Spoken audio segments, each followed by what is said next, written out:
Hello students, very good evening. ఇవాల్టి big news item in economy చూడొచ్చు మీరు ఇక్కడ. India to be part of JP Morgan global bond index. So JP Morgan global bond ఇండెక్స్లో Indian బాండ్స్ని add చేస్తున్నారు.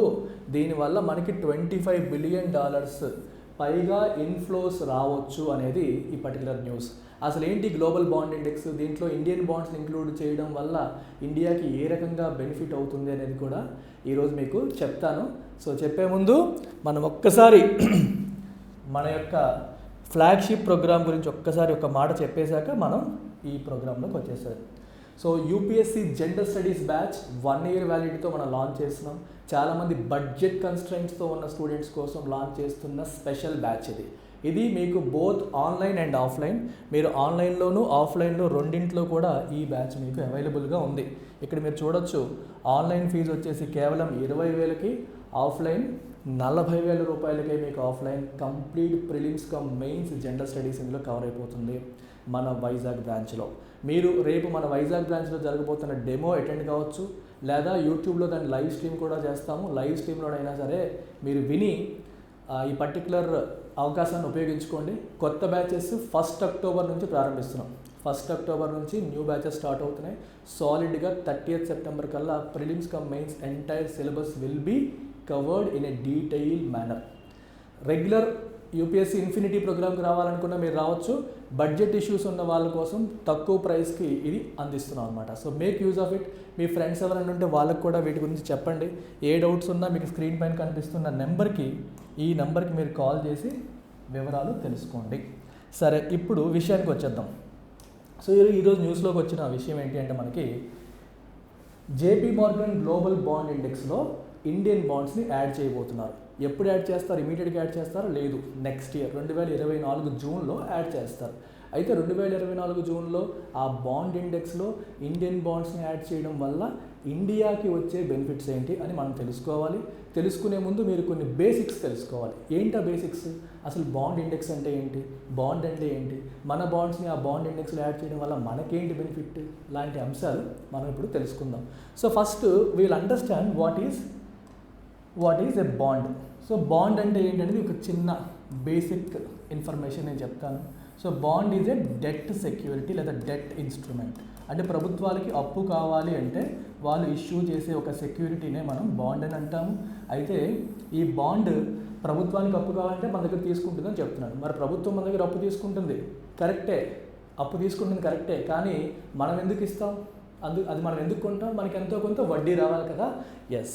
So ఒక బాండ్కి face value, ఎంత value bond అని ఒకటి ఉంటుంది. అలాగే ఎంత వడ్డీ ప్రభుత్వం ఇస్తుందని కూడా ప్రభుత్వం చెప్తుంది, దాన్ని మనం కూపన్ రేట్ అంటాము. అలాగే మూడవది ఏంటి అంటే మెచ్యూరిటీ పీరియడ్, ఎన్నాళ్ళకి బాండ్ మెచ్యూర్ అవుతుంది అనేది కూడా ఇన్ఫామ్ చేసి ప్రభుత్వాలు ప్రపంచవ్యాప్తంగా బాండ్స్ ఇష్యూ చేస్తాయి. అయితే ఇండియా బాండ్స్ ఇష్యూ చేస్తున్నప్పటికీ ఇండియన్ బాండ్స్కి మన దేశంలో కొంతమందే కొంటున్నారు, విదేశాల్లో ఎక్కువ అంత డిమాండ్ అనేది ఎక్కువగా లేదు. లేకపోవడానికి గల కారణం ఏంటి అంటే, ఇండియన్ బాండ్స్ ప్రపంచంలో ఏ బాండ్ ఇండెక్స్లోనూ లేవు. బాండ్ ఇండెక్స్లో మన బాండ్ లేకపోవడానికి, వేరే వాళ్ళు మన బాండ్స్ కొనకపోవడానికి లింక్ ఉందా? లింక్ ఉంది. ఆ లింక్ ఏంటో తెలుసుకునే ముందు మీరు ఇంకో 2 విషయాలు తెలుసుకోవాలి. ఒకటి, ఇండెక్స్ అంటే ఏంటి, ఈ ఇండెక్స్ వల్ల ఉపయోగం ఏంటి. 2, there is a concept of passive funds అంటే ఏంటో కూడా మీరు తెలుసుకోవాలి. ఈ 2 విషయాలు మీరు తెలుసుకుంటే అప్పుడు ఈ బాండ్ ఇండెక్స్లో మన బాండ్స్ని పెట్టడం వల్ల ఇండియాకి బెనిఫిట్ ఏ రకంగా వస్తుందో క్లియర్ కట్గా అర్థమవుతుంది. So let's try to understand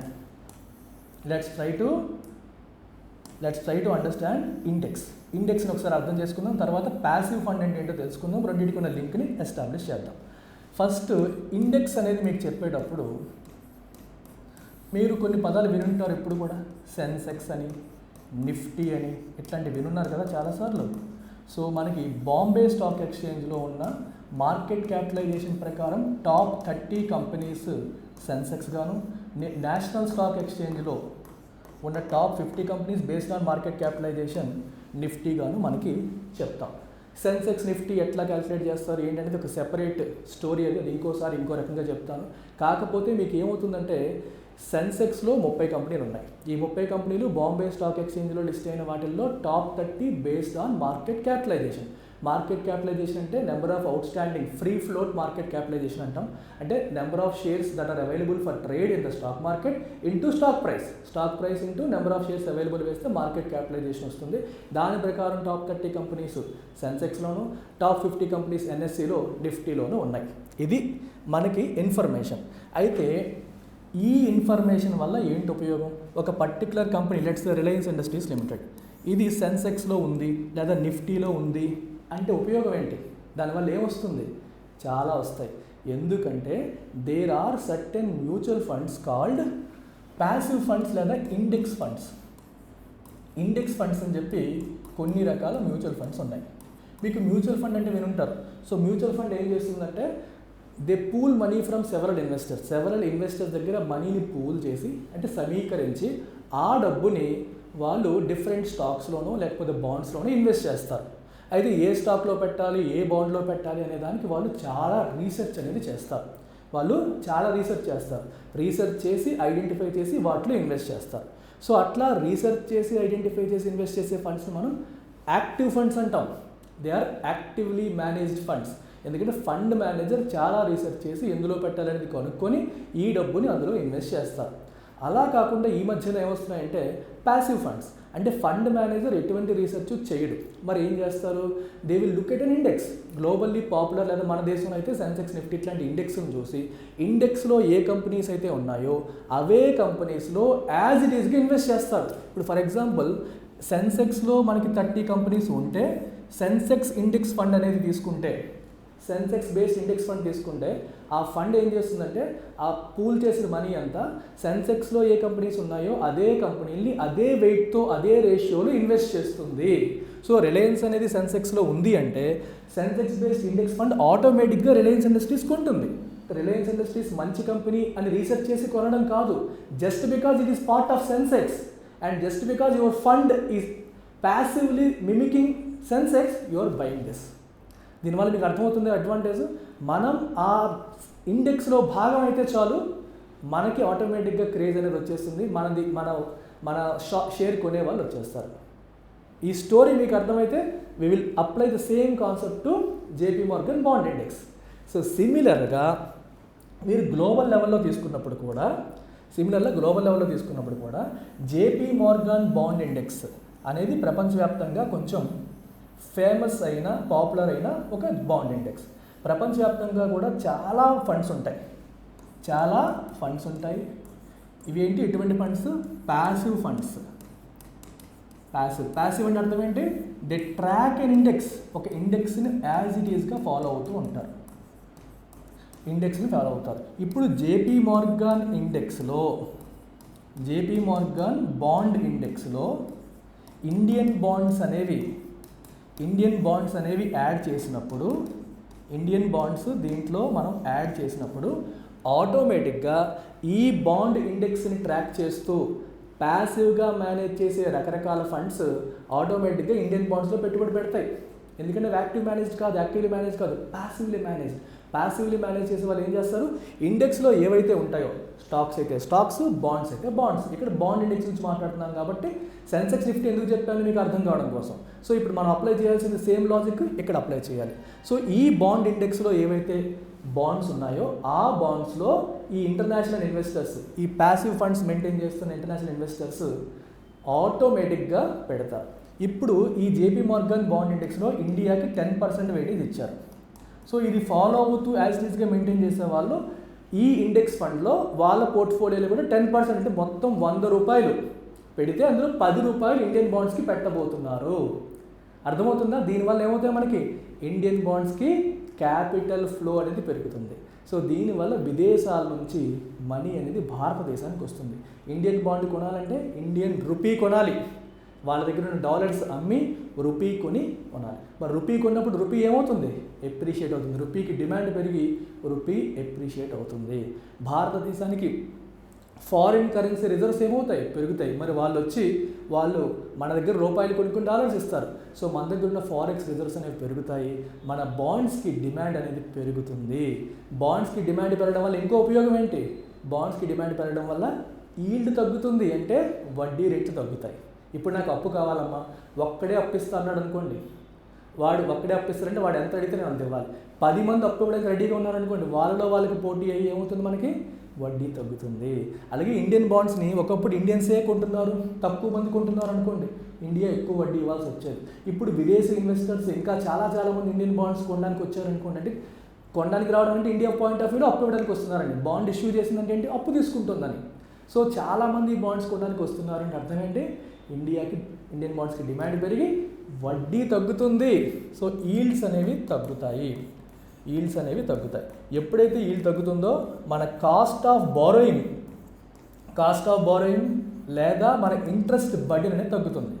భారతదేశానికి ఇంట్రెస్ట్ బర్డెన్ అనేది తగ్గిపోతుంది.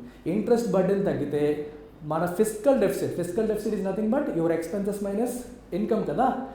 ఈ ఎక్స్పెన్సెస్లో ఇంట్రెస్ట్ ఎక్స్పెన్సెస్ కూడా ఉంటాయి.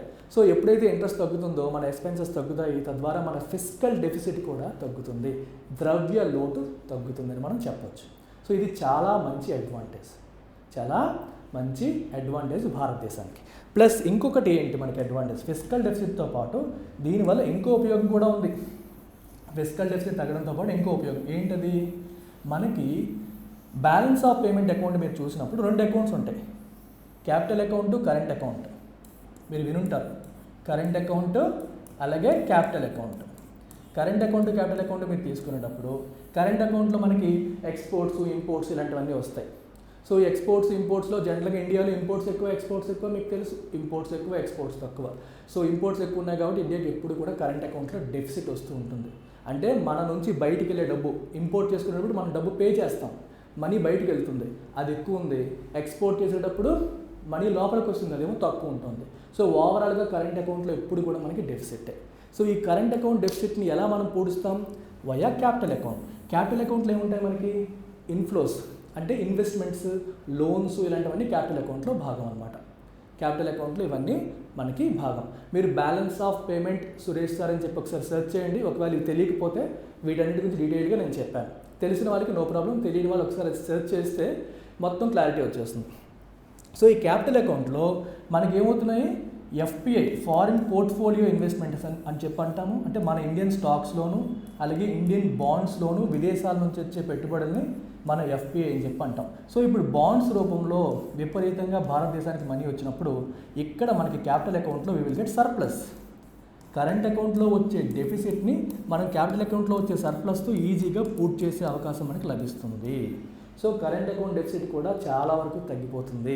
అటువైపు ఫిస్కల్ డెఫిసిట్ తగ్గుతుంది, ఇటు కరెంట్ అకౌంట్ డెఫిసిట్ కూడా తగ్గుతుంది. కాబట్టి ట్విన్ డెఫిసిట్ ప్రాబ్లం అని చెప్తాం ఈ రెండింటిని కలిపి. ఈ twin deficit problem India solve చేసుకోగలుగుతుంది విత్ దిస్ బాండ్ ఇన్క్లూజన్. అంటే ఒక గ్లోబల్ బాండ్ ఇండెక్స్లో మన ఇండియన్ బాండ్స్ని ఇంక్లూడ్ చేయడం వల్ల ఇన్ని బెనిఫిట్స్ మనకు ఉన్నాయి. అయితే ప్యాసివ్ ఫండ్సే కాకుండా యాక్టివ్ ఫండ్స్ కూడా మన బాండ్స్ని ఇన్వెస్ట్ చేస్తాయి. ఎందుకు, ఇప్పుడు ఒక పర్టికులర్ ఫేమస్ ఇండెక్స్లో మన ఇండియన్ బాండ్ని యాడ్ చేశారు అంటే అందరి దృష్టి దాని మీద పడుతుంది. సో ఇండియాలో బాండ్స్ బాగున్నాయేమో, ఇండియన్ కంట్రీ బాగా చేస్తుందేమో, సో మనం ఇండియన్ బాండ్స్లో ఎందుకు ఇన్వెస్ట్ చేయకూడదు అనే ఆలోచన యాక్టివ్లీ మేనేజ్డ్ ఫండ్ మేనేజర్స్ కూడా చేస్తారు. ఇప్పుడు ఒక కంపెనీ సెన్సెక్స్లో ఉందనుకోండి, ఒక మ్యూచువల్ ఫండ్ మేనేజర్ ఆలోచిస్తాడు కదా, ఈ కంపెనీ సెన్సెక్స్లోకి వెళ్ళిందంటే చాలా పెద్ద కంపెనీ అయి ఉంటుంది కదా, సో దాన్ని ఒకసారి ట్రాక్ చేద్దామని ఆలోచన వస్తుంది కదా. సిమిలర్గా గ్లోబల్ బాండ్ ఇండెక్స్లోకి మనది వెళ్ళింది కాబట్టి so actively managed fund managers కూడా మన బాండ్స్ పైన దృష్టి పెడతారు.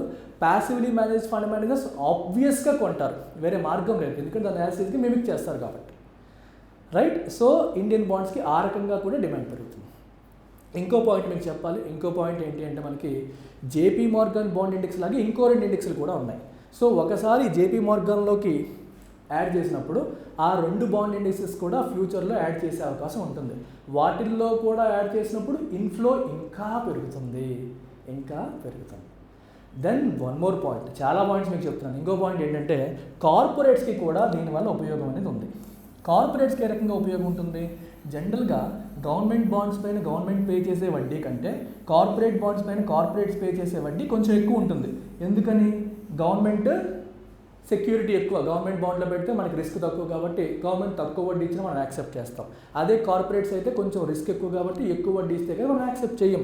ఫర్ ఎగ్జాంపుల్ గవర్నమెంట్ 7% ఇస్తుంది అనుకోండి, కార్పొరేట్ కనీసం 9%, 9.5% ఇవ్వకపోతే మనం దాంట్లో పెట్టాం. ఇప్పుడు ఒకవేళ ఈ బాండ్కి డిమాండ్ పెరగడం వల్ల ఈల్డ్ తగ్గి గవర్నమెంట్ 6%కి వచ్చింది అనుకోండి, మరి ఆటోమేటిక్గా ఇది కూడా మనకి 8%కో 8.5%కో తగ్గుతుంది. దీని అర్థం ఏంటి, కార్పొరేట్స్కి కూడా వడ్డీ భారం తగ్గబోతుంది. సో దానివల్ల వాళ్ళ మార్జిన్స్, వాళ్ళ ప్రాఫిట్స్ అనేవి పెరుగుతాయి. కార్పొరేట్స్ ఇంకా ఫర్దర్ క్యాపిటల్ ఇన్వెస్ట్మెంట్స్ చేసే అవకాశం, క్యాపిటల్ ఎక్స్పెండిచర్ పెంచే అవకాశం కూడా మనకి లభిస్తుంది. అండ్ కార్పొరేట్ బాండ్స్ కూడా డిమాండ్ పెరిగే అవకాశం, ఎప్పుడైతే ఇండియన్ బాండ్స్ని చూస్తారో గవర్నమెంట్ బాండ్స్తో పాటు ప్యారల్గా కార్పొరేట్ బాండ్స్ పైన కూడా దృష్టి పెట్టే అవకాశాలు కూడా ఉంటాయి. సో ఈ రకంగా ఎన్నో బెనిఫిట్స్ ఈ చిన్న న్యూస్ వల్ల మనకి రాబోతున్నాయి. సో ఇది మనం అందరం ఆనందించాల్సిన శుభ పరిణామం. I hope you have understood this in it's entirety. So మరొక్కసారి చెప్తున్నాను, జనరల్ స్టడీస్ బ్యాచెస్, కొత్త బ్యాచెస్ ప్రారంభమవుతున్నాయి from 1st October. Don't miss them అమ్మ. మళ్ళీ స్టార్ట్ కావు ఇవి. 1st October స్టార్ట్ అయిపోయింటే మళ్ళీ లేట్ అయితే మీరు మిస్ అయిపోతారు. ఇది లైఫ్ టైం ప్లాన్ కాదు, 1 year ప్లాన్. మీకు లైఫ్ టైం ప్లాన్ కావాలంటే ఎప్పట్లాగే మన పాత ఫీజు ప్రకారమే ఉంది. ఇది 1 year ప్లాన్, తక్కువ బడ్జెట్లో వేశాను, ఉపయోగించుకోండి. షార్ప్ 1st October అంటే 30th September కల్లా మీరు జాయిన్ అయితే ఇక్కడ 10% డిస్కౌంట్, ఇక్కడేమో 20%, సారీ ఇక్కడ 10,000 డిస్కౌంట్, ఇక్కడ 20,000 డిస్కౌంట్ కూడా మీరు పొందొచ్చు. ఓకేనా? Take care, bye bye.